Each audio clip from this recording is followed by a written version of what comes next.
Guys, welcome back. It's me, Krista Sky, and I know long time no see, but what I decided to bring back something I probably thought I wouldn't into this channel, but I was feeling crazy, so maybe this time I will try to do it fully and successfully.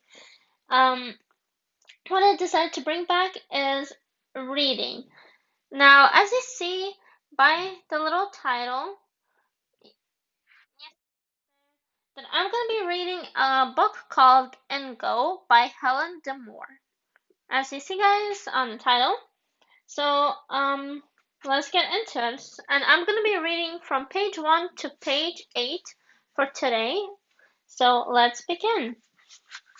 And by the way, in my old videos, guys, I did actually tell you about this book, that it was very interesting.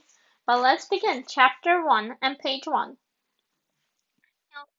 Mermaid of Zinir inside Zinir Church, if you know where to look. She is from old, hard, dark wood. Dark too, so you have to bend down to see her clearly. You can trace the shape of her tail with your finger. Someone slashed across her with a knife a long time ago. A sharp, angry knife. I touched the slash mark very gently so I wouldn't hurt the mermaid anymore. Why did they do that to her, Dad? Why did they hurt her? I don't know, Sophie. People do cruel things sometimes when they're angry. Then Dad told me the mermaid story. I was only little, but I remember every word. The Zinnia mermaid fell in love with a human,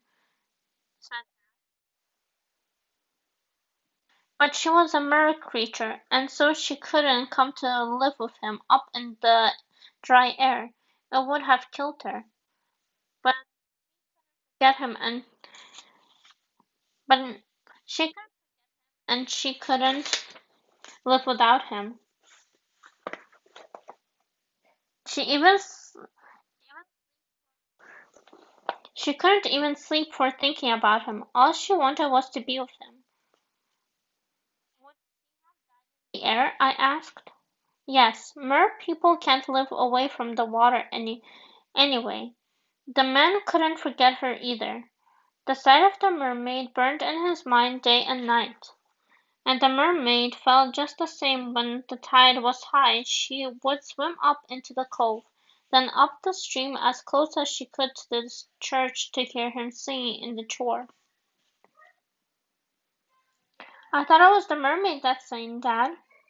In this story, it was the man who sang. In the end, the mermaid swam up the stream one last time, and he couldn't bear to see her go. He swam away with her, and he was never seen again. He became one of the mer people. Dad. Matthew Trenohol sat looking down at me. But Dad, that's your name. How come he's got the same name as you? It's just by chance, Sophie. It all happened hundreds of years ago. You know how the same names keep on going in Cornwall.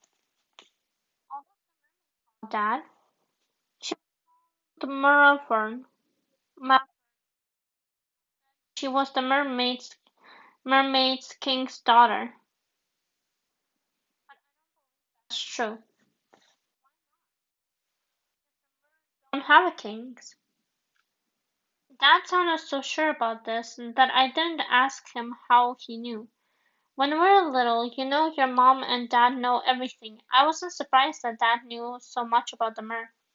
I stroked her wooden mermaid again, and I wish I could see her in real life, swimming up the stream with her beautiful shining tail. And then another thought hit me. But Dad, what about all the people the man left behind? What about his family? He never saw them again, said Dad. Not even his mom or dad? No. I tried to imagine what it would be like never to see Dad again or Mom. The thought was enough to make my heart beat fast with terror. I couldn't live without them. I knew I couldn't. Face looked far away and a bit unhappy. I don't like it. I want to bring him back to me now. Can't catch me, I shouted and ran off, clenching up the stone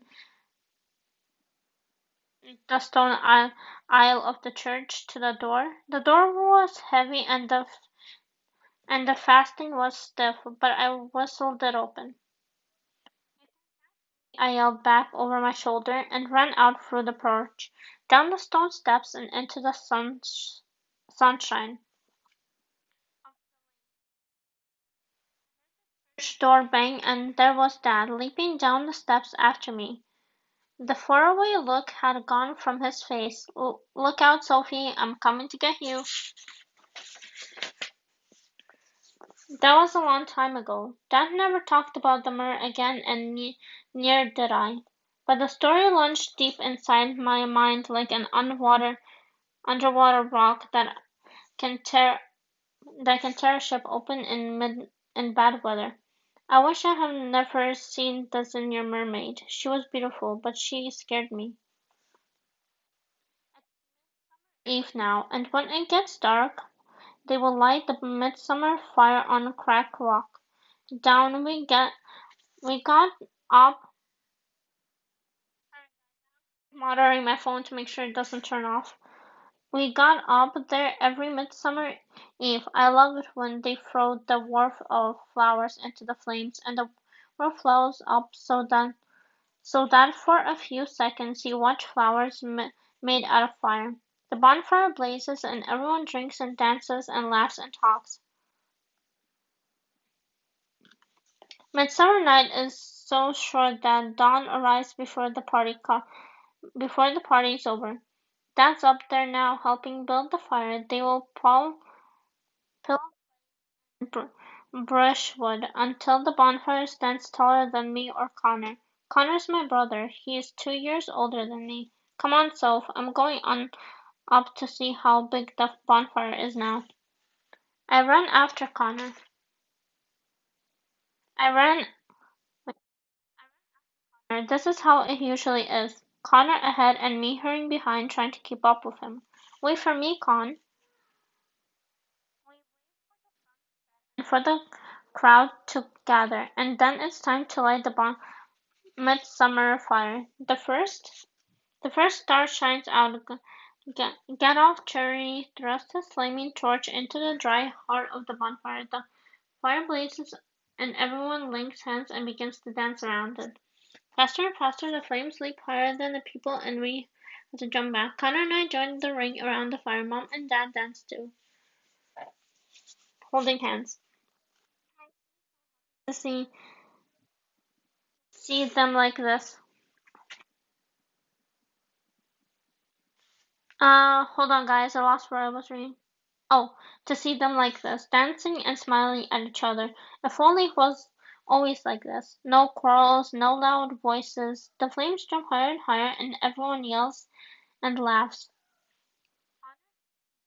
Bottle of ginger beer, but I don't like the taste. I wrap myself in the rug and sit and watch until the flames blur into red and orange gold. My eyes stink and I shut them just for a moment. The fire melts into velvety blackness. There are stars in the blackness and I want to count them one by one. But they're fast. I must have fallen asleep. Suddenly Dad's here swooping down out of the night to pick me up. Oh, hold on tight now, and I'll carry you down the hill. I'm too big to be carried. But it's midsummer night, and Dad says that's the one night when all the rules can be broken. He picks me up, still dog with my feet poking out. I look back over his shoulder. The fire has flamed down into a heap of red ash. People are still sitting around it drinking, but the dancing's over. The path that leads down to our cottage is rough and let me drop. My dad is strong. He takes his boat out in the most weather and he can swim more than 3 miles.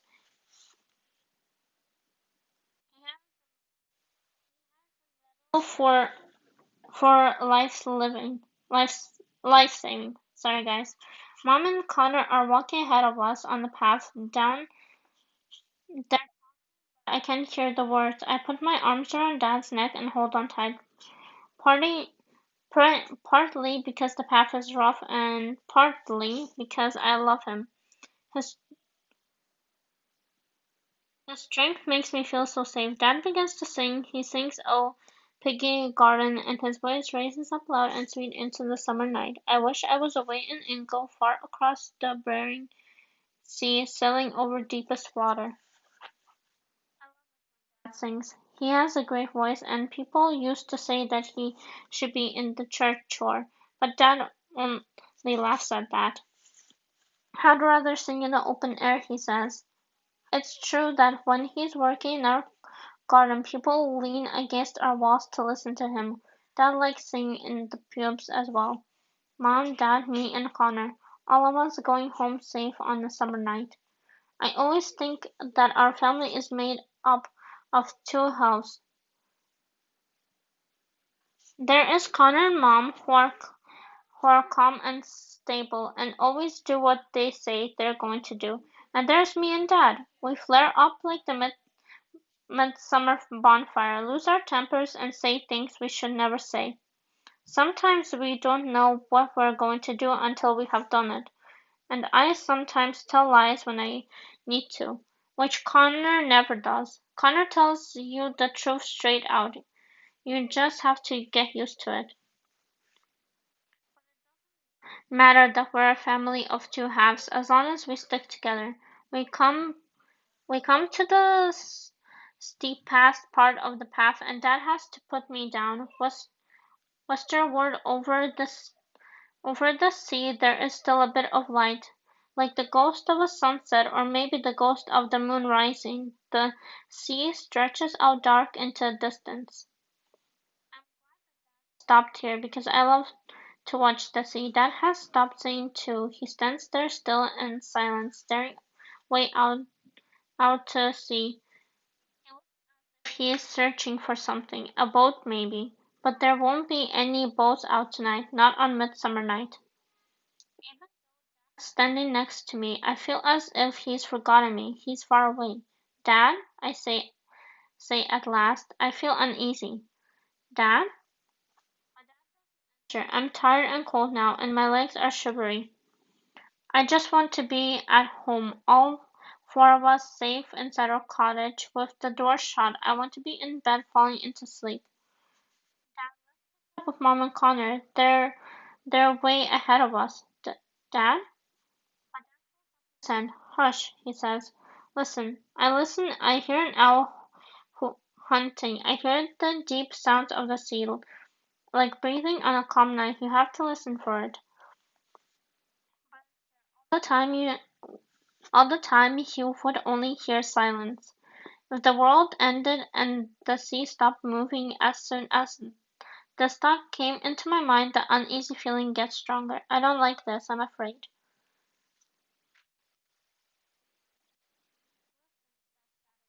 The way he says it makes my skin prickle over with fear. What, Dad? I say sharply. What are you listening to? I can hear it. What? Answer. He stares out to sea a little longer and then he shakes himself as if he needs to wake up. Time to go, Sophie. It's too dark for me to see Dad's face clearly, but his voice is normal again. He swings me back up into his arms. Let's go. Let's be getting you home, sorry guys.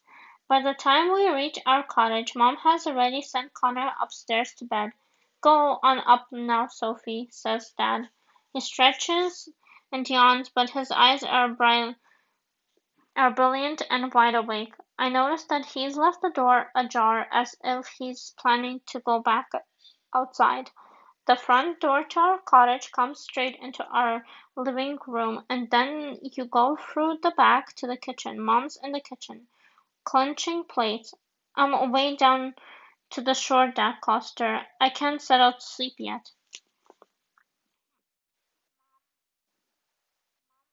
Just from the kitchen, blinking with tiredness. What? Night? Says Dad. the longest day and the shortest night. Think of it, Jenny. We won't get another night like this for a whole year. Alright, guys, I hope you enjoyed this little reading, and I hope you guys enjoyed the next. I will be doing this in between gaming. I'm gonna have to see, guys, but I hope you enjoyed, and I'll catch you guys next time. And like I said, my reading is quite awful, but I will try to get better, and I'll catch you guys next time. Love y'all.